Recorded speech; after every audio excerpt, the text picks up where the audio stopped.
کلو کې اوبه نه ودرېږي. دا څلور مطالبې دي ورته زمونږ دی د چوکۍ مرزا مخکې ومنلې، مرزا صاحب ولیکلې، اوس مشران نور هم را روان دي.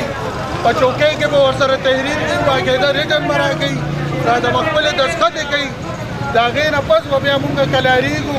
که فرض کا دغسې ونه شوه او په چل والداروب کلاو شو، نو را روان پیر له به انشاءالله د فقیرآباد تاڼۍ مخې ته روډ بندو او هغه مظاهره به بیا زمونږ د پیکې په سر باندې.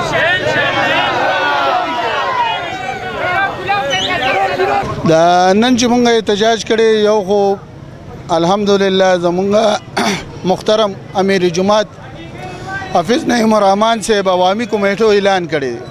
په هره کوڅه باندې به عوامي کمیټې جوړیږي او د عوامو کم مسایل چې دي په هغې باندې به کار کوي. نو دا د هغې پیله شروعات دی. زمونږ د دې ملک رحمان ټون لکه ټرانسفارمر یې وګورئ، ټرانسفارمر یې لا خرابې دي، د نکاسي یې نشته.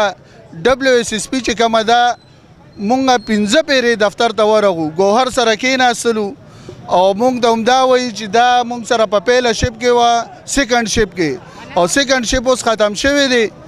لہذا مونږ سره نفري نشته، ګاډي نشته، مونږ دا صفایي نشو کولی که نه. ما ورته یم ماله لیکلی راکړه که دا بنګلادیشي او پاکستان کې نه وي شامل او په پېښور کې نه وي شامل، بس ټیک ده، مونږ په کلار کینو، نه به کوو، هېڅ به هم نه کوو.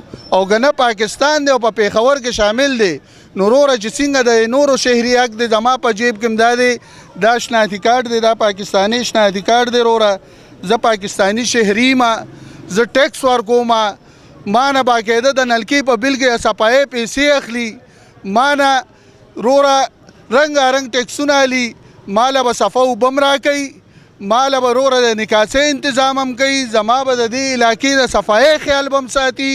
وروره زمونږ دغه مسایل دي، که ماله ریټن راکوي او را سره کینی، خو ورسره په ټیبل کینو، وروره ماله ریټن راکړي، دا کارونه به کوي. او که ماله ریټن نه راکوي، نو نن د نیبرهوډ د لطیف آباد نیبرهوډ به سطح دا مظاهره ده، او انشاءالله ټیک یو هفته پس به د فقیرآباد تاڼۍ مخې ته د PK بحثي په سطح باندې د جماعت اسلامي مظاهره وي او 400 روډ به بندو، فقیرآباد تاڼۍ مخې ته به را جمع کېږو انشاءالله جي. او باقي په دې به خبره زه خپله ختمه کړمه چې د الله در سره مل وي رحمانه، که لښکرې در سره وي یک تنها زمونږ حق دی، او چې یو سړی راله حق نه راکوي انشاءالله په زور به یې تېلو. 5 ورځې زه WSSP ګاډي پسې 5 ورځې زما اخپې ماتې شوې، ویڼۍ مې بنده وه، ګن م نشو غورځولی. وروره کله هغه عدنان ټون ته به ورغم، کله به لښکر کلي ته ورغم، کله به د تلغونو ته ورغم. 2 ورځې مې اخپې ورپسې ماتې شوې. په 3 ورځ ورپسې هم وګرځېدم، پیدا مې نه کړه، بس مې بیا را کلار ته کېنه.